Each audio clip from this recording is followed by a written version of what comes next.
Senhor, queremos te agradecer, ó Pai, pela tua palavra. Queremos te pedir, Senhor, que o Senhor esteja sendo gracioso para conosco, Pai, nos dando, Senhor Deus, esperança, consolo e confiança em ti, Pai. Fala, Senhor, ao nosso coração, edifica a tua igreja, fortalece, Senhor Deus, a nossa fé, as nossas vidas, ó Pai, sustentando-nos por meio do teu Espírito. Fala agora à igreja, Senhor, é o que nós pedimos. Vai, Senhor Deus, adiante do seu povo, Senhor, e usa de forma poderosa a tua palavra para consolar e para edificar os nossos corações. É o que nós pedimos, em nome de Jesus. Amém. Queridos, é interessante algumas coisas que nós percebemos quando fazemos a liturgia, que escolhemos na pregação, fazer uma pregação expositiva sequenciada nas leituras,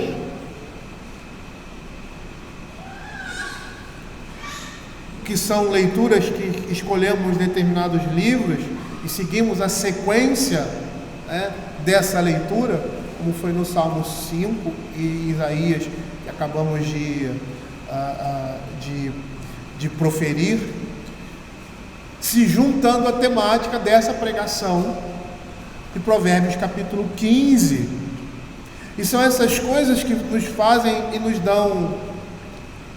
nos fazem confiar no Senhor e nos dão segurança e conforto às nossas almas, sabendo que o Senhor é justo e que a sua justiça ela impera nesse mundo e que ela tem um determinado momento para se manifestar.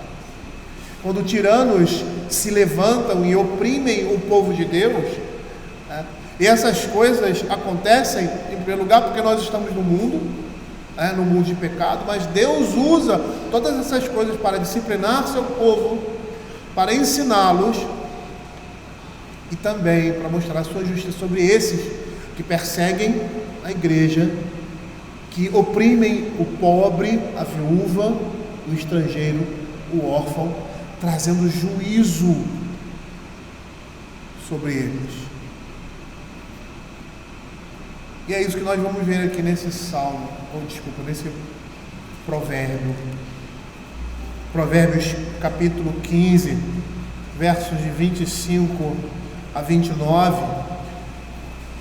Uma nova subunidade dentro do contexto maior do capítulo 15, que são as consequências da retidão e da perversidade. Eu quero fazer a leitura dessa subunidade e hoje nós vamos ficar somente com o verso 25.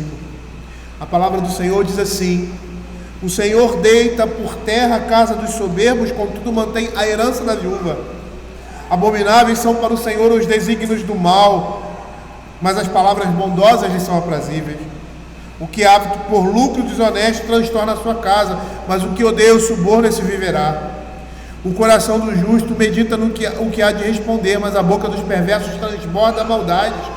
O Senhor está longe dos perversos, mas atende a oração dos justos.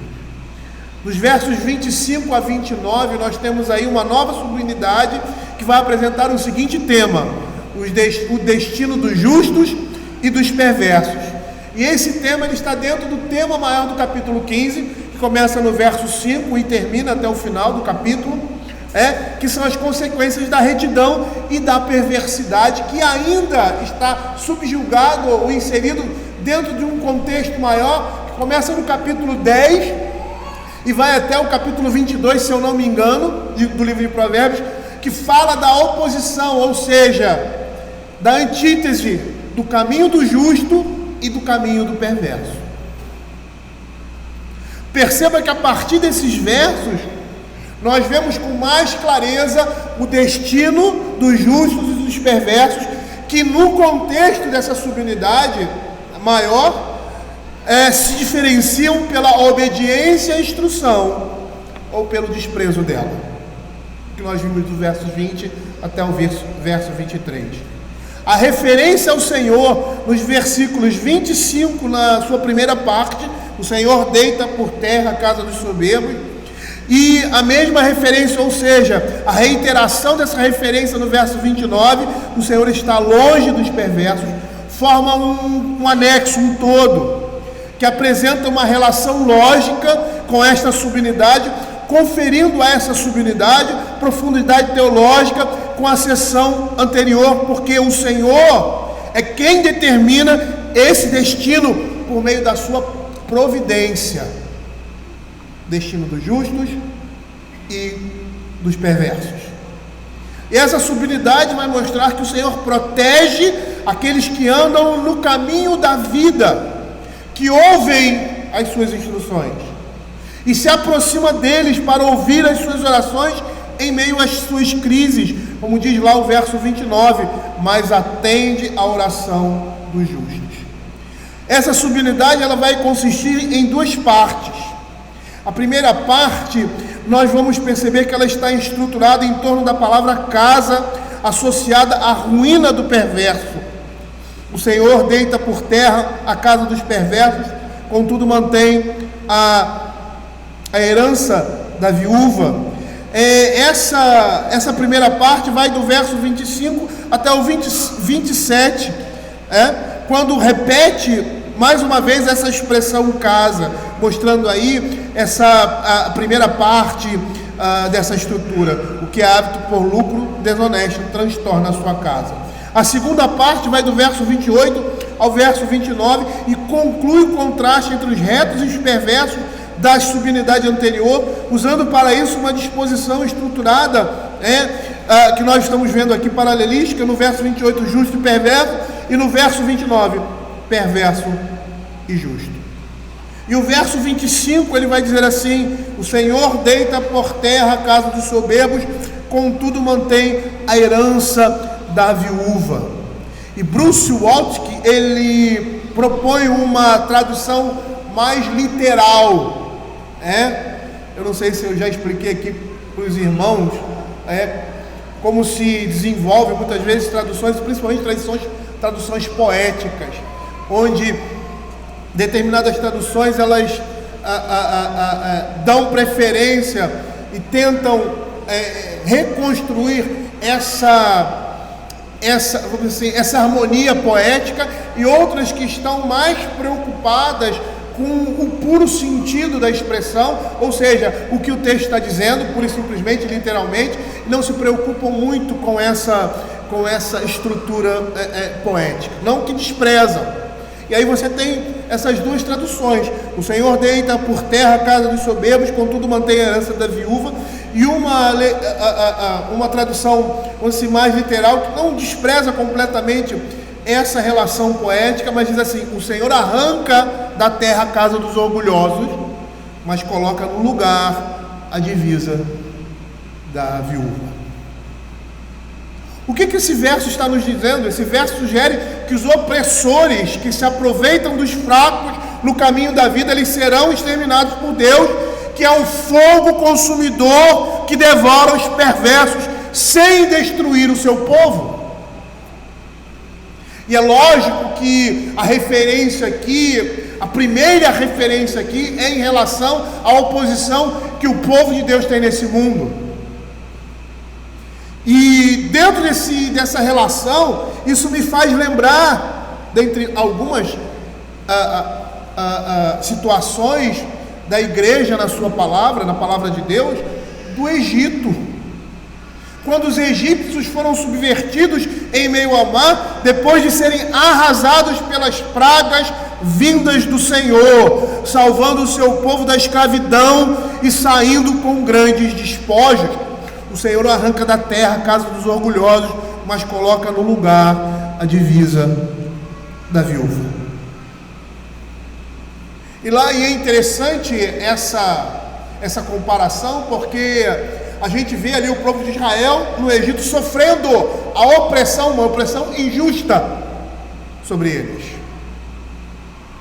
E aí o povo do Senhor clama ao Senhor, e o Senhor misericordiosamente ouve o clamor do seu povo e envia o seu servo para livramento do seu povo. Mas isso não se dá de forma instantânea. Há um período aí, de luta e de conflito, até que o povo do Senhor Jesus saia. E como é que ele sai? É muito interessante isso, porque aqueles que eram escravos, agora, aqueles que foram despojados, veja a justiça de Deus, das suas coisas, dos seus bens, agora eles recebem despojo. Veja como é a justiça de Deus. Às vezes a gente não percebe isso. É Deus arrancando da terra a casa dos orgulhosos e colocando no lugar a herança, a divisa dos oprimidos, dos fracos, daqueles que são perseguidos por causa da sua fé. Abra Êxodo capítulo 12, verso 35 e 36. Veja que fizeram, pois, os filhos de Israel conforme a palavra do Senhor, e pediram aos egípcios objetos da terra, e objetos de prata, e objetos de ouro e roupas. E o Senhor fez que o seu povo encontrasse favor da parte dos egípcios, de maneira que estes lhe davam o que pediam, e despojaram os egípcios. E é interessante que quando Deus chama Moisés para exercer a libertação do povo de Deus, ele avisa isso, ele diz que isso iria acontecer. Lá no capítulo 3, no verso 19 a 22, a palavra de Deus diz assim: eu sei, porém, que o rei do Egito não vos deixará ir, se não for obrigado por mão forte. Portanto, estenderei a mão e ferirei o Egito com todos os meus prodígios que farei no meio dele, depois vos deixará ir. É interessante, porque essa aqui é um princípio, interessante que a gente vê no mundo. Os poderosos, muitas vezes, só abrem mão dos seus despojos por meio de uma mão forte, e a mão forte de Deus. E aí ele diz assim no verso 21: eu darei mercê a este povo aos olhos egípcios. E só abrindo um parênteses, isso porque são orgulhosos, porque não querem reconhecer a justiça e o juízo. Eu darei mercê a este povo aos olhos dos egípcios, e quando sairdes, não será de mãos vazias. Cada mulher pedirá à sua vizinha, sua hóspede, joias de prata, e joias de ouro, e vestimentas, as quais porém sobre vossos filhos e sobre as vossas filhas, e despojareis os egípcios. Perceba aqui, nessa relação, e aí levando, tendo como fundamento a tradução literal, e nós vamos trabalhar nessa tradução. O Senhor arranca da terra a casa dos orgulhosos, mas coloca no lugar a divisa da viúva.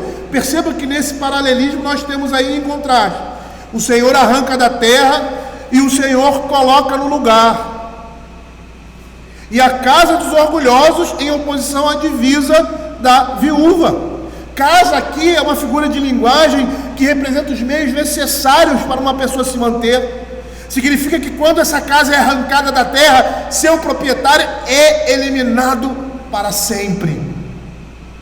Veja o que Provérbios capítulo 12, verso 7 vai dizer.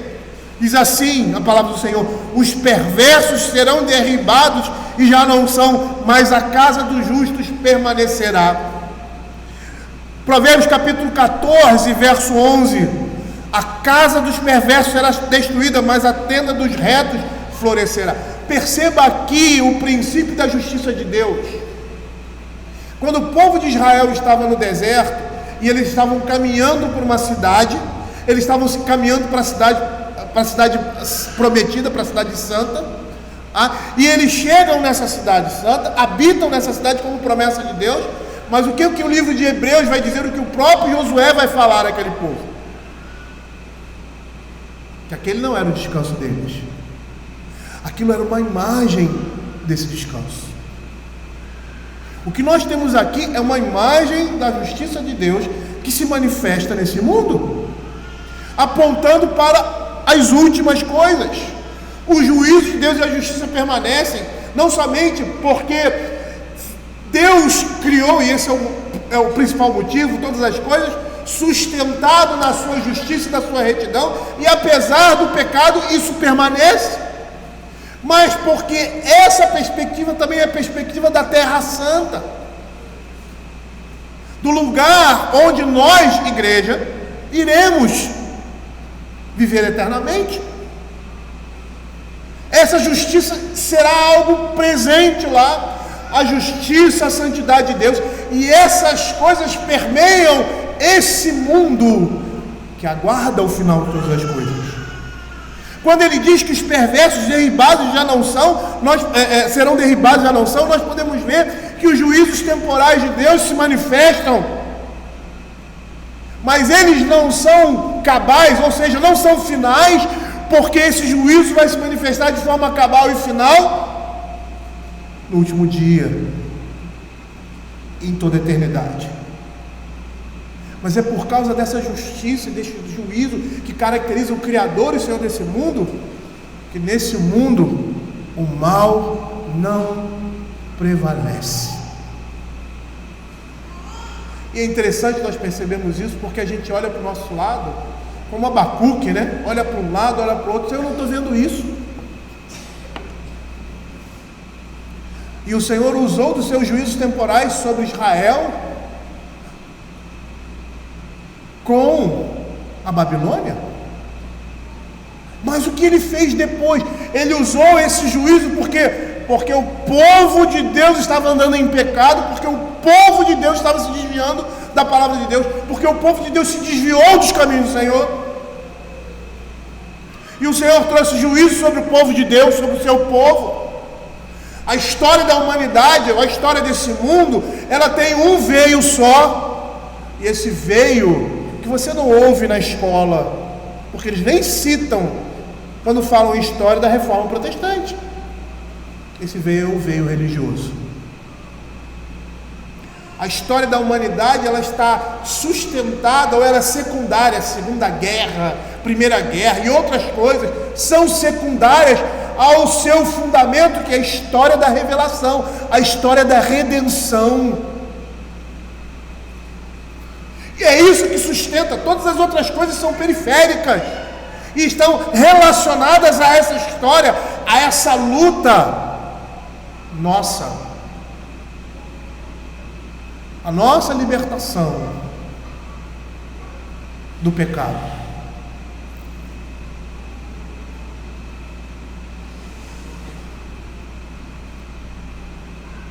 Perceba, a Escritura vai dizer dos Salmos que o juízo de Deus permeia toda a terra. Quando estamos passando por uma situação como essa, de dificuldade, de opressão, o povo de Deus está sendo tratado. O Senhor está tratando o seu povo. E de várias formas.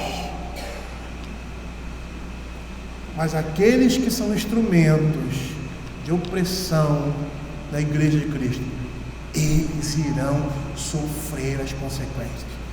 Não somente no mundo vindouro, mas aqui eles já vão provar o sabor da ira de Deus. Pode ser que você não veja, pode ser que eu não veja, porque a nossa vida é 80 anos, 70 anos, né? Mas se você olhar para a história, você vai ver como Deus agiu livrando o seu povo e trazendo juízo e justiça sobre aqueles que a opressão, que a tirania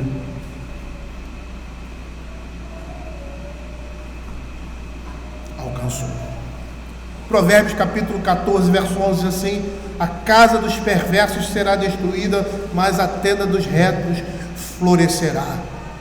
Perceba aqui, quando ele fala a soberbos, orgulhosos, que significa a mesma coisa, se refere aos opressores violentos que exaltam a si mesmo em oposição a Deus e que aflige aqueles que são criados à imagem de Deus. E perceba que quando nós falamos isso não só se estende à Igreja de Cristo.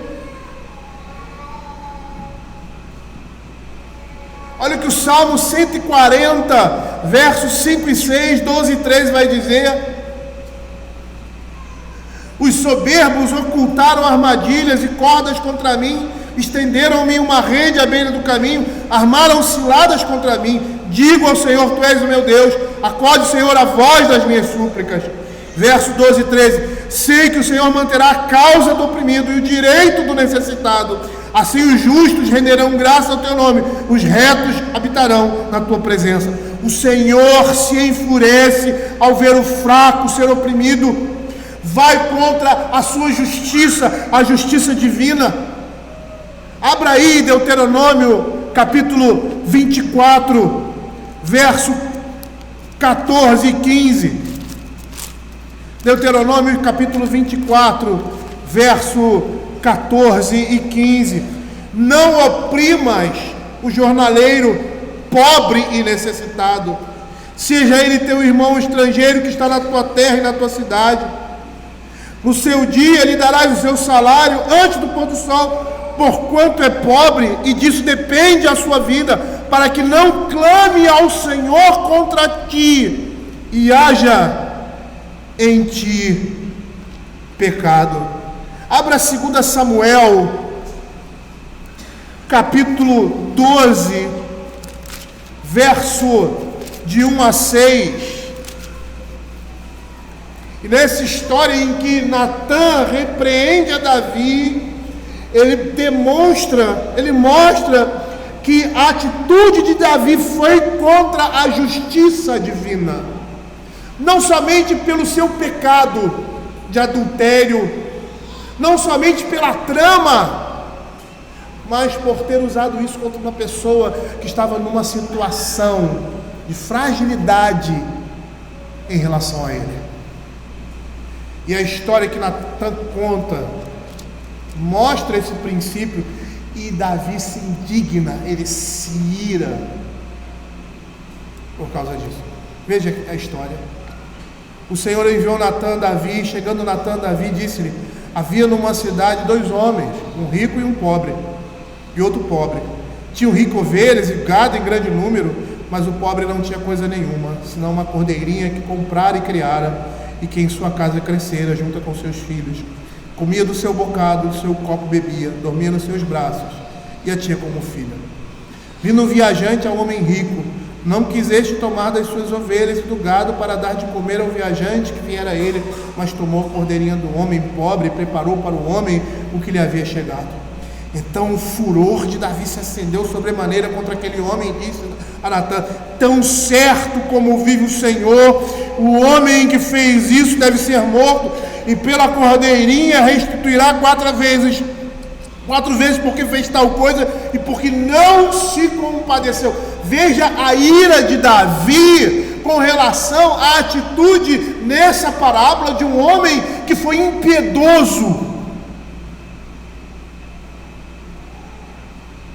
que foi orgulhoso e que não se compadeceu daquele que estava em situação inferior a ele.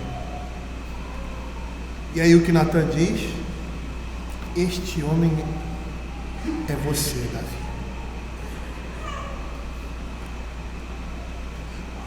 Olha que interessante isso. Não vamos olhar a questão do adultério, porque esse não é o foco aqui. Mas olha que interessante, a indignação de Davi por uma coisa, vamos dizer assim, simples. Era uma ovelha, era uma coisa sem valor, vamos dizer assim.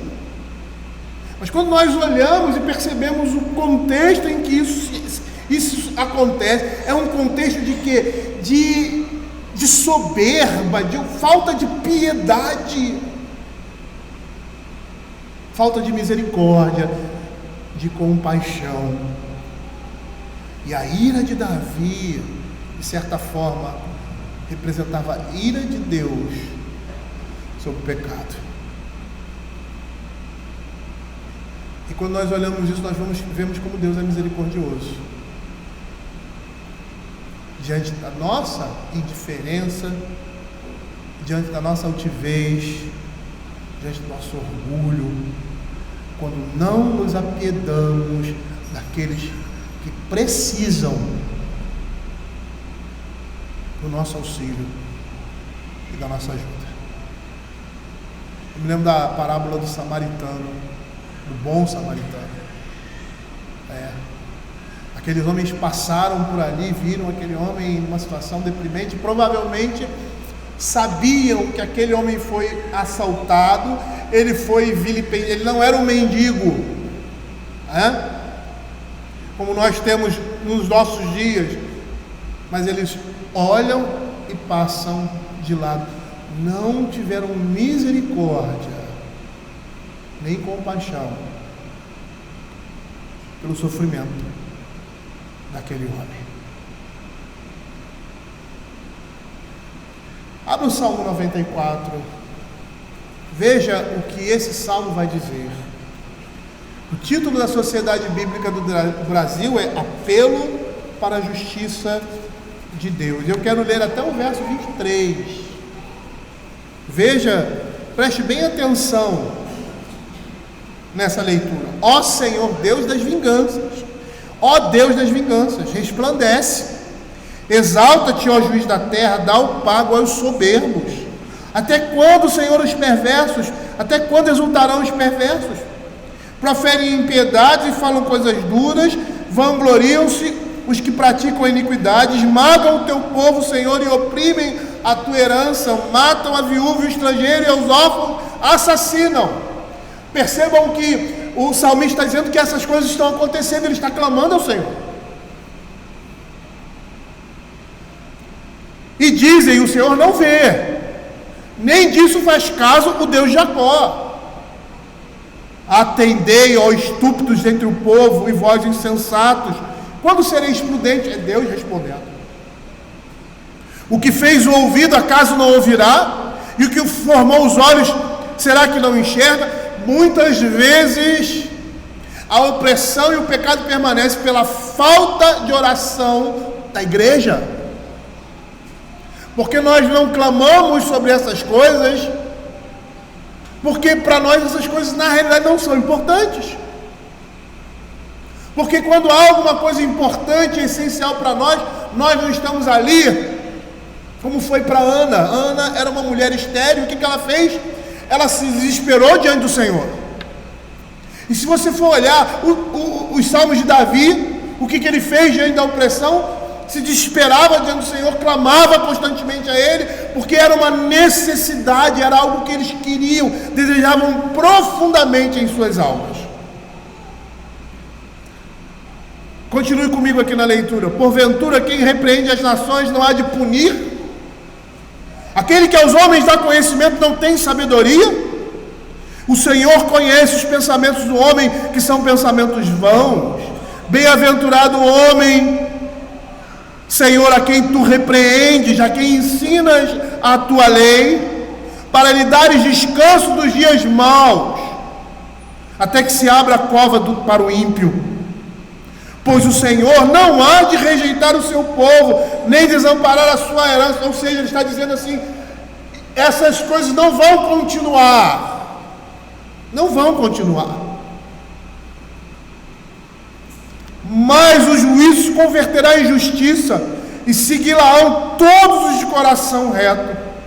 Quem se levantará a meu favor contra os perversos?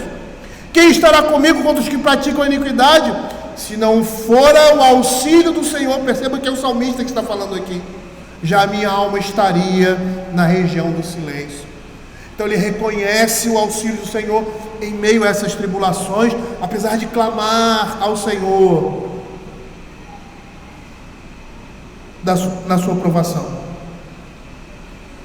Quando eu digo, resvala-me o pé, a tua benignidade, Senhor, me sustém.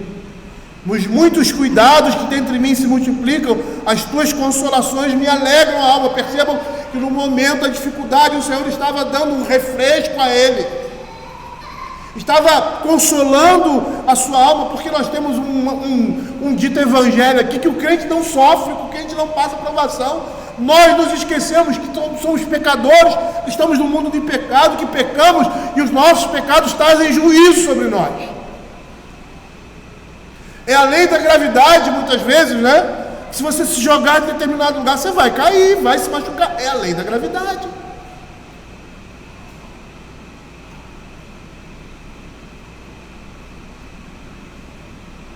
E aí ele diz assim: nos muitos cuidados que dentro de mim se multiplicam, as tuas consolações me alegram a alma. Pode a casa associar-se contigo o trono da iniquidade, o qual forja o mal, tendo uma lei por pretexto? Ajuntam-se contra a vida do justo e condenam o sangue inocente. Mas o Senhor é o meu baluarte, o meu Deus, o rochedo em que me abrigo. Sobre ele faz recair a sua iniquidade, sobre eles faz recair a sua iniquidade, pela malícia deles próprios os destruirá o Senhor, nosso Deus, os exterminará. Davi é um tipo de Cristo em muitas coisas. E uma delas, que nós vemos que Davi também foi um homem de dores. E o que sabe o que é padecer. É lógico que as dores e o padecimento de Davi não se comparam às dores e padecimentos de Cristo, que ultrapassam o entendimento humano por causa da complexidade daquilo que estava envolvido. Eram coisas eternas. Mas Davi foi um homem perseguido, foi um homem humilhado em toda a sua vida, até mesmo nos seus tempos de glória. Seus filhos e sua família, se voltaram contra ele. E o que fez Deus a Davi com tudo isso? Tornou um homem segundo o seu coração. Tornou Davi um homem segundo o seu coração. Porque em todas as suas aflições e todas as suas dificuldades, o Senhor se fez presente na vida dele. E ele via a presença de Deus. Ele percebia que, apesar das dificuldades e das provações, Deus estava com ele. E é muito interessante isso, né? Nós fomos colocar isso no âmbito assim, humano, falando sobre família. Quando uma mulher ou quando um homem reconhece o seu cônjuge, essa companhia em momentos difíceis, em momentos complicados, eles dão muito mais valor à unidade e à complexidade e a comunhão que existe entre eles, porque essas coisas os tornam de uma maneira mais sólida e mais firme. As provações e as tribulações nesse mundo, quando estamos com o Senhor, nos unem a Ele cada vez mais. Provérbios capítulo 16, 19 nos fala algo interessante. Ele diz para não compartilharmos do despojo dos perversos. E veja, porque provavelmente, eu peguei o texto assim, apesar de ser, nós ainda não expusemos esse texto, mas provavelmente há uma relação aí de causa e consequência do verso 18 com o verso 19, e é por isso que ele diz, para não compartilharmos do despojo dos perversos, melhor é ser humilde de espírito com os humildes do que repartir o despojo com os soberbos. Por quê? Porque o verso anterior diz: a soberba procede à ruína e a altivez à queda, ou seja, não tenham parte com eles, parte nenhuma, ou seja, reprovem aqueles que agem dessa forma, que são injustos, que são incompassivos, que não têm misericórdia. Por quê? Porque eles estão em direção à ruína e à queda. E aqueles que estão compartilhando das suas ações estão indo juntamente com eles para a destruição.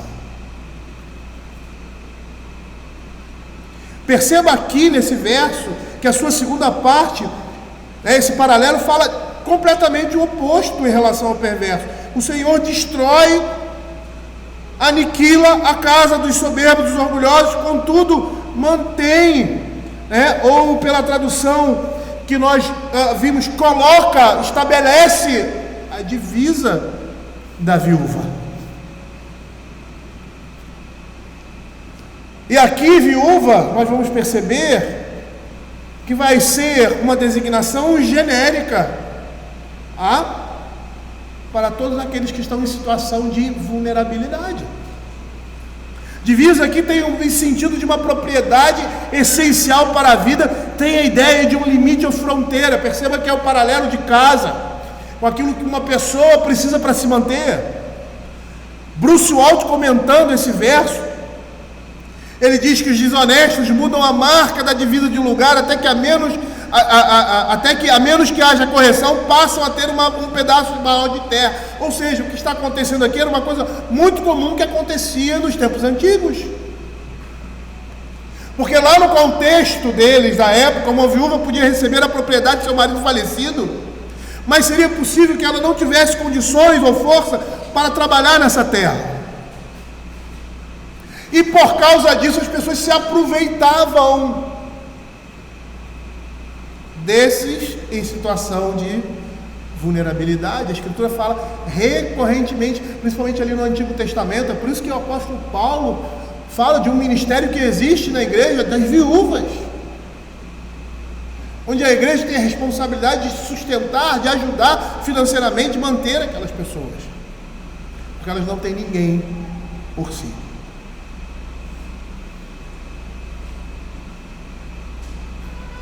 Israel, como naquela região da Mesopotâmia, a viúva era assimilada pela família do seu marido, mas em certas circunstâncias ela voltava à casa do seu pai, como por exemplo aconteceu com Tamar, na hora de Judá, filho de Jacó, quando ele diz lá em Gênesis capítulo 38, verso 11, como só um exemplo: então disse Judá a Tamar, sua nora, permanece viúva em casa de teu pai, até que Selá, meu filho, venha a ser homem. Pois disse, para que não morra também este com seus irmãos. Assim Tamar se foi, passando a residir em casa do seu pai. Ou seja, numa pessoa com uma situação dessa, a responsabilidade era da família. Num nível horizontal, percebam a nossa responsabilidade social com os nossos irmãos, com os nossos familiares. Então Deus incumbe a comunidade de prover proteção para a viúva. Israel era, como nação tinha a responsabilidade de cuidar daqueles que estão em situação de dificuldade, de vulnerabilidade, os mais carentes, os mais pobres, os mais necessitados. Esse é o princípio divino. Por isso, quando um político se levanta e diz, eu vou cuidar disso, vou cuidar, o foco dele são os pobres, porque na realidade, o discurso, Por quê? Porque esse tipo de coisa se encaixa dentro daquilo que nós lemos em Romanos capítulo 2, 14 e 15, que os gentios que não têm lei procedem de conformidade com a lei, mostram a lei gravada nos seus corações. O homem não nasce zerado, não é uma tábula rasa, ele já nasce com essa semente religiosa e com esses princípios distorcidos ou não pela sua própria natureza.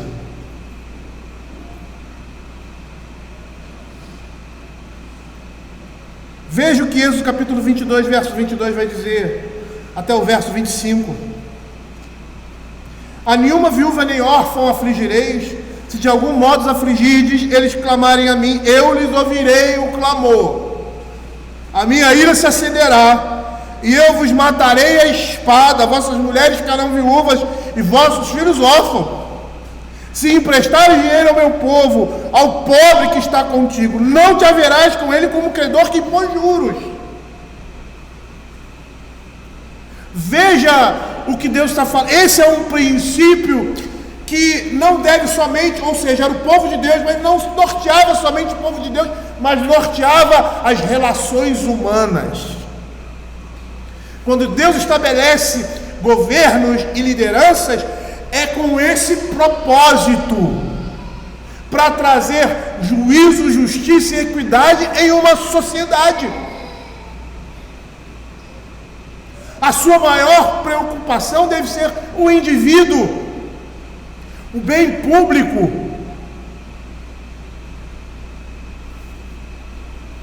Abra Deuteronômio capítulo 14, verso 28 e 29.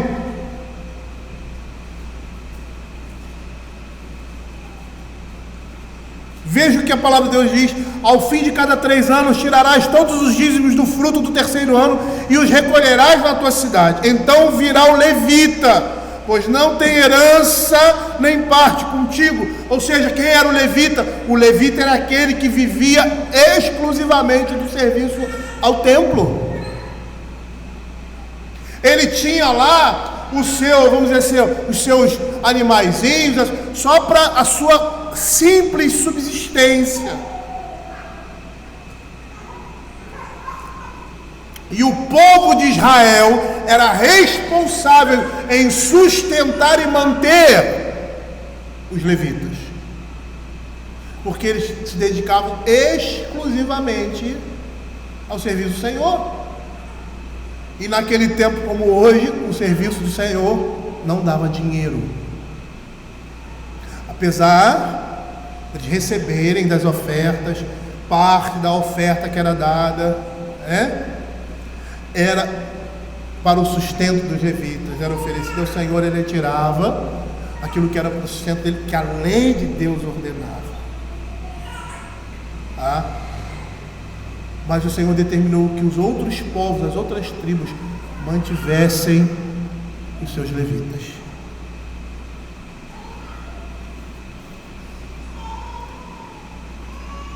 Diz assim: então virá um levita, pois não tem parte nem herança contigo.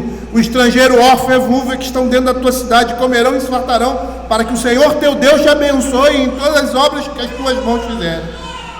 E aí o texto de Isaías, capítulo 1, verso 17, que diz assim: aprendei a fazer o bem, atendei a justiça, repreendei o opressor, defendei o direito do órfão, pleiteai a causa das viúvas. É muito interessante que esse princípio, desde os tempos antigos, por todo o Antigo Oriente, era entendido da Mesopotâmia ao Egito. Em toda aquela região da antiguidade, eles entendiam que o regime monárquico tinha essa responsabilidade, em última análise, o rei. Ou seja, o que governa deve cuidar daqueles que são pobres e estão em estado de pobreza, não de subjugá-los. E aí, quando nós olhamos isso e olhamos o contexto do mundo,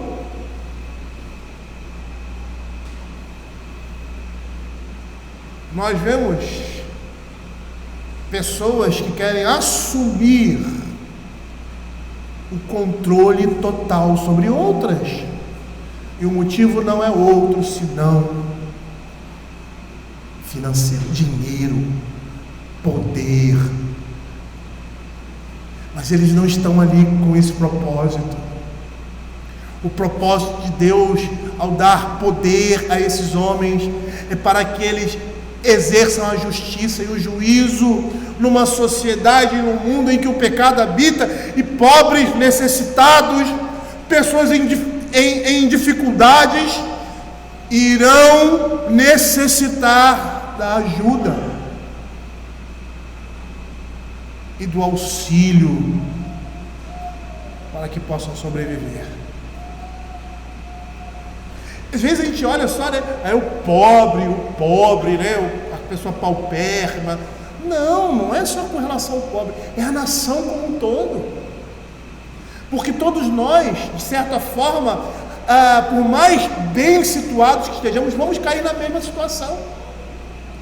E esses dias eu estava acompanhando lá, vendo no Facebook de um amigo, E ele é uma pessoa financeiramente muito bem. E ele precisou fazer uma operação, um transplante. Quase morreu. Se o transplante não viesse, ele ia morrer. E um dia desses, eu estava vendo ele tirando uma foto lá da fila do SUS, esperando um remédio para manter, porque a pessoa que faz um transplante, ela tem que tomar um remédio para o resto da vida, para que aquele órgão o corpo não rejeite aquele órgão, porque aquele órgão não é dele. E ele era uma pessoa abastada, mas não teria condições de manter esse remédio. E quem paga esse remédio? O SUS. Eu não sei o valor desse remédio, deve ser muito caro. É muito caro. Porque só uma pessoa milionária tem assim muito dinheiro é que consegue manter isso mensalmente sem prejuízo das suas contas. E você olha para ele, é uma pessoa que tem um bom salário, é dono de uma pequena empresa, tem a sua casa, vive bem, mas está numa situação de vulnerabilidade, porque não tem, com todos os seus recursos, capacidade de manter a sua vida nesse sentido. É para isso que servem as lideranças, é para isso que os governantes existem. É com esse propósito que eles existem, para suprir e trazer justiça, juízo e equidade. É lógico que no mundo de pecado a gente sabe que essas coisas são imperfeitas, mas esses conceitos, aquilo que é certo e que é errado, todos nós temos. E eles são responsáveis diante de Deus, e quando eles agem de forma contrária, ou seja, exercem uma política em que os menos privilegiados sofrem, quando toda uma sociedade sofre, esses homens vão responder diante de Deus. E muitos deles vão receber o pago nesse mundo, porque se aproveitam de você e de mim. Mas Deus está vendo isso. Deus está vendo essas coisas. O próprio Senhor assume a responsabilidade diante dessas pessoas. No Antigo Testamento, o Senhor age de maneira ímpar e assume o lugar do protetor no nível vertical. No nível horizontal, a sociedade, os governantes, mas no vertical é Deus. É Ele quem assume para tirar dos orgulhosos a sua família, fama, fortuna e restaurar a vida da viúva e daqueles que sofrem essas injustiças. Abra Provérbios capítulo 23, verso 10. Antigamente as pessoas, a economia girava em torno da terra. Então possuir terra era possuir bens, até hoje, de uma certa forma, mas era uma sociedade extremamente agrária. E o que as pessoas faziam muitas vezes? Elas iam lá, os mais poderosos, e aumentavam a sua cerca, principalmente quando a herança era distribuída, quando os herdeiros iam assumir as posses, a herança de seus pais. Quando eles viam os seus limites, os limites da sua propriedade tinham sido diminuídos, e eles nem percebiam, muitos deles. Veja que Provérbios 23, verso 10 vai dizer: não remova os marcos antigos, nem entre nos campos dos órfãos, porque o Senhor, o seu vingador, é forte, e lhes pleiteará a causa contra ti. Abra Salmo 68, versos 5 e 6. Diz assim: cantai a Deus, salmodiai o seu nome, exaltai o que cavalga sobre as nuvens. O Senhor é o seu nome, exultai diante dele. Pai dos órfãos e juiz das viúvas é Deus. em sua santa morada. Salmo 68, 5 e 6. Salmo 146, 9. O Senhor guarda o peregrino, ampara o órfão e a viúva, porém transtorna o caminho dos ímpios. O que a Escritura está nos dizendo com esses versos? Que nós somos responsáveis diante de Deus a exercer essas coisas na vida da igreja, na vida da sociedade. Como eu falei, a expressão aqui viúva, por mais que seja pontual, ela tem um termo genérico, porque ela representa todos aqueles que são vulneráveis e que são alvos dos arrogantes, cobiçosos, que tentam tirar proveito de pessoas em estágio de fragilidade.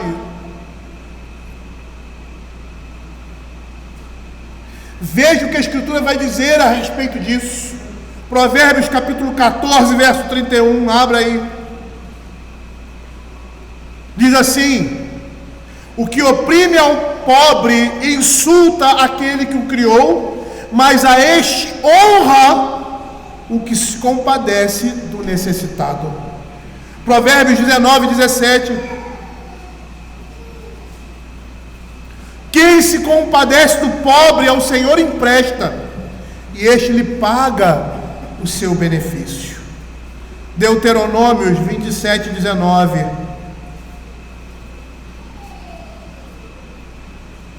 Maldito aquele que perverter o direito do estrangeiro, do órfão e da viúva, e todo o povo dirá amém. É interessante essa questão do estrangeiro, né?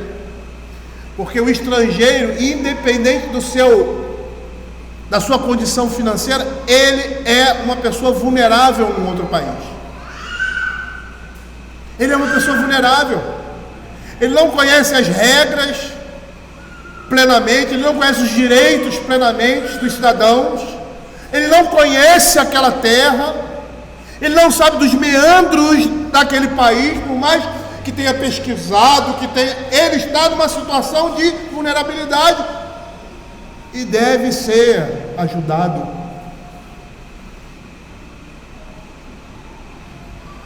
Veja Provérbios 22, 9 e 22, diz assim: o generoso será abençoado, porque dá do seu pão ao pobre. Verso 22, não roubes ao pobre, porque é pobre, nem oprimas em juízo ao aflito. Quando estamos fracos demais para ter uma voz, Deus fala por meio da sua palavra em nosso favor. E por que eu digo isso? Porque foi isso que aconteceu no Antigo Testamento. É isso que acontece quando as Escrituras nos mostram essas coisas. Quando estávamos fracos demais para ter uma voz, Deus fala em favor dos povos por meio de Moisés, por meio dos profetas, por meio da Escritura. Veja o que Deuteronômio capítulo 19, verso 14 vai dizer. Diz assim: não mudes os marcos do teu próximo, que os antigos fixaram na tua herança, a terra que o Senhor teu Deus te dá para possuíres. Eles iam entrar na terra e o Senhor já estava dizendo o que eles deveriam fazer com relação àqueles que estão em situação de fragilidade. Veja o que Deuteronômio capítulo 27, verso 17 vai dizer ainda nisso: maldito aquele que mudar os marcos do seu próximo, e todo o povo dirá amém. Todo o povo recebe uma parte da herança, uma parte da terra. Cada um recebe da parte de Deus o seu quinhão. E eles não poderiam ultrapassar esses limites. E isso era tão sério, porque estava relacionado à nossa salvação, aquilo que é espiritual, aquilo que é eterno, que no dia da expiação, que era também chamado dia da redenção, aquelas pessoas que foram escravizadas, aquelas pessoas que foram que se venderam como escravos, nesse dia essas coisas seriam revertidas. Aquele que vendeu a sua terra teria a sua terra de volta, e assim sucessivamente. Mas ele também falava por meio dos profetas, lá em Oséias capítulo 5, verso 10, ele diz assim para o povo de Deus. Perceba aqui, queridos, que a Escritura se volta para o povo de Deus. As coisas estão acontecendo fora desse âmbito, mas os olhos do Senhor estão sobre o seu povo. E o que nós vemos no povo de Deus é visto, eu falo de forma negativa, no mundo ao seu redor. Mas eles não estão vivendo distanciados do juízo, dos olhares e da determinação divina. Os homens estão indo de mal a pior e o juízo de Deus está sendo executado no meio deles. É que muitas vezes a Escritura não se concentra nesse juízo, mas se volta para a sua igreja exclusivamente. E é interessante isso, porque você vê ali em Abraão, quando o Senhor faz um pacto com ele diz tudo o que ia acontecer e diz assim: os seus descendentes vão ficar 400 anos no Egito, e aí eu vou libertá-los. E aí, quando eu libertá-los, eles vão vir exercendo juízo sobre esse mundo, sobre os ímpios. E sabe o que ele diz? Ele diz o seguinte: esse tempo é um tempo em que o Senhor vai suportar o pecado das nações. E quando o tempo de Deus chegar, ou seja, quando o limite suportável, quando se ultrapassar esse limite, Israel viria exercendo o juízo de Deus sobre todas essas nações pecaminosas. Esse juízo de Deus era demonstrado todas as vezes que Israel queria entrar num determinado lugar, as pessoas se levantavam contra eles e eles precisavam se defender. E Deus ia assim cumprindo os seus propósitos. Mas também Deus fala por meio dos mestres sábios, ou seja, por meio da sua palavra. Lá em Jó capítulo 24, versos 2 a 4, diz assim: aos que removem os limites, roubam os rebanhos, apacentam, levam do órfão o jumento, da viúva tomam-lhe o boi, desviam do caminho os necessitados e os pobres da terra, todos têm de esconder. Perceba que se o profeta estivesse falando hoje, essa seria a linguagem dele.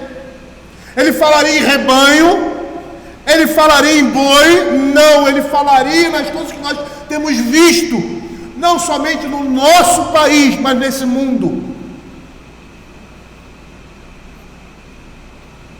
Pessoas empobrecendo, morrendo por causa de atitudes vilânicas, maldosas, egoístas, de pessoas que se assentam na cadeira do governo, de governos, e se utilizam disso para enriquecer. Deus está vendo essas coisas, principalmente quando o seu povo está incluído nessa situação. É a menina dos olhos de Deus, como diz a Escritura. Nós vamos perceber na Escritura que Deus se alegra em abater os que são exaltados, e normalmente faz isso no curso da sua providência. Os soberbos que se exaltam a si mesmos, que desafiam a Deus que está acima deles, ou seja, eles não levam em consideração, nem creem em Deus, eles estabelecem a sua própria justiça. São aqueles a quem Deus resiste e a quem irá destruir, se não se arrependerem dos seus pecados. Mas não somente eles, mas as suas casas, de que se orgulham e de cuja continuidade e perpetuidade eles são confiantes. Parece que eles vivem eternamente. Parece que esses nossos governantes, em primeiro lugar, eles não creem em Deus, porque se crescem em Deus, jamais fariam o que fazem. Mas como se eles permanecessem para o resto da vida, como se eles fossem eternos. E eu me lembro do texto da Escritura, acho que é Eclesiastes: lança o teu pão sobre as águas. Ou seja, Você vai fazer alguma coisa agora e lá na frente você vai ver o resultado. A soberba é a ruína de multidões. Entenda também que Deus se alegra em sustentar os que estão aflitos e frequentemente o faz de forma admirável. É Ele quem firma a herança da viúva, que homens ofensivos e soberbos dilapidam, e que o pobre, ou seja, a pobre viúva, não é capaz de se defender. A Escritura vai dizer que a honra de Deus consiste em proteger os fracos e defender aqueles que são oprimidos, em especial o seu povo.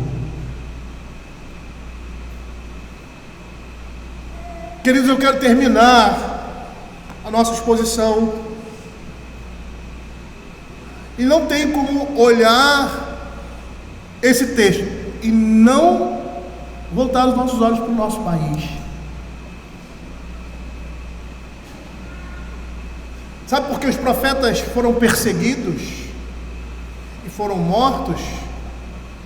Porque se levantaram contra a injustiça daqueles que deveriam exercer um governo justo e reto diante dos homens. O que temos visto no nosso país é uma vergonha, é uma calamidade. E quando nós olhamos situações em países, não vou citar o nome aqui, mas que foram tomados por ditaduras e vivem anos dessa ditadura, são países e pessoas que sofrem. Aí quando você vai olhar para o país, a feitiçaria, a idolatria era dominante num momento de maior efervescência, seja financeira, seja política, no seu auge. E hoje estão debaixo da opressão.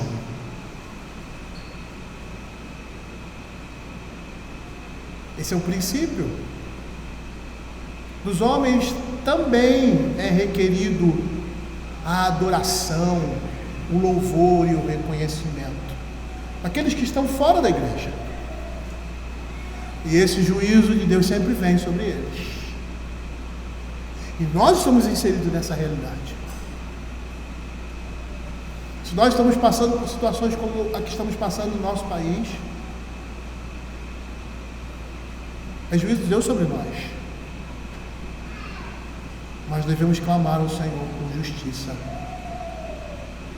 porque é isso que Deus nos mostra, e exercer essa justiça no nosso nível, aquilo que é nossa responsabilidade, aquilo que está ao nosso alcance. Existem pessoas que estão presas até hoje, porque estavam numa praça pública com bandeiras falando sobre pátria, família, querendo que a nossa sociedade tenha bons costumes esses cristãos, que refletem, o conservadorismo reflete costumes cristãos. E por mais que esses costumes cristãos, esses princípios bíblicos não sejam perfeitos, nesse contexto de conservadorismo, é o reflexo do Evangelho.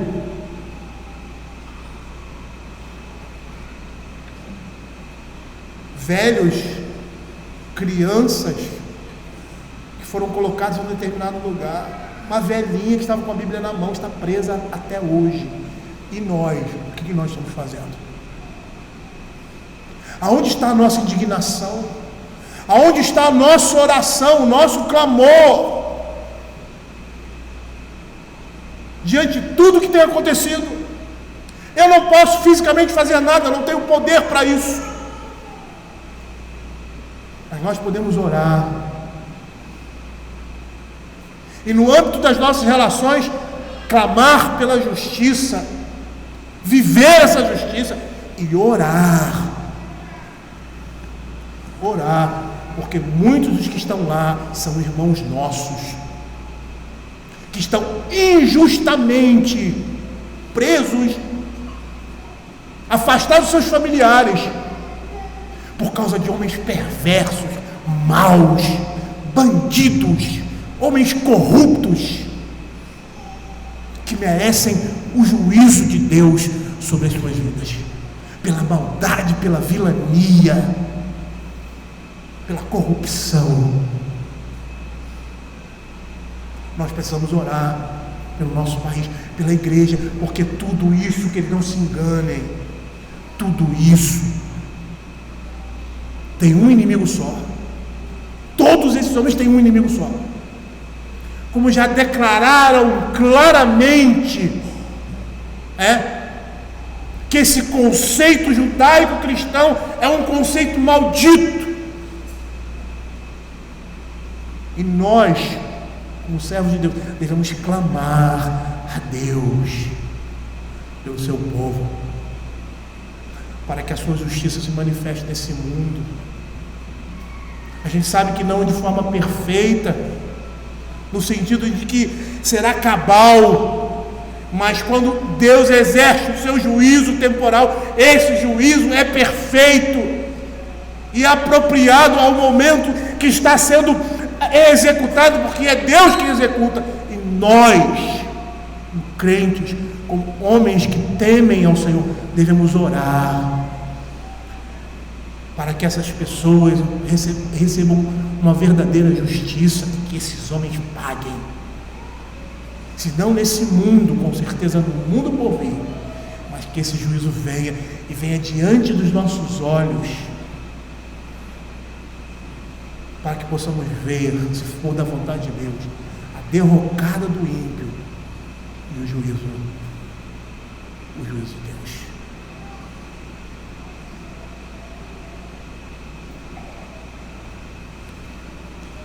Muitas vezes o nosso pecado não é um pecado de comissão, mas de omissão, porque nos omitimos diante de situações como essa. Mas nós somos chamados a exercer a justiça e o juízo, e aquilo que estiver ao nosso alcance nós devemos fazer. E hoje o que está ao nosso alcance? Orar a Deus, pedir sabedoria, para que possamos ser, a igreja ser a resolução desse problema, o instrumento de Deus para a resolução disso. Vamos orar. Senhor Deus Pai, nós queremos te agradecer, Pai, porque no Senhor nós temos o consolo devido. Os teus servos, ó Pai, no passado, por causa da palavra de Deus, do seu testemunho, sofreram, passaram dificuldades, mas fomos chamados para isso também nesse mundo onde o pecado habita, na expectativa, Senhor Deus, do reino vindouro. E estamos, como o Senhor Jesus, anunciando esse reino, porque o reino de Deus está próximo. Tem misericórdia, Senhor, de nós. Tem misericórdia da tua igreja, que nos faz andar em justiça, sermos justos, ó Pai, nas nossas atitudes, no nosso comportamento, no nosso raio de ação, no nosso trabalho, na nossa igreja, Senhor Deus, na nossa vizinhança, Senhor, e que as pessoas olhem, Senhor, a retidão e a justiça que existem em nossas vidas e possam dar glórias a Deus, glorificar o teu nome, Pai. Que o Senhor tenha misericórdia de nós, ó Senhor, e que o Senhor esteja nos guardando, Pai, de momentos difíceis e nos sustentando nesses momentos, se eles assim, Senhor Deus, se perpetuarem. É o que nós pedimos em nome de Jesus. Amém. Vamos ficar de pé.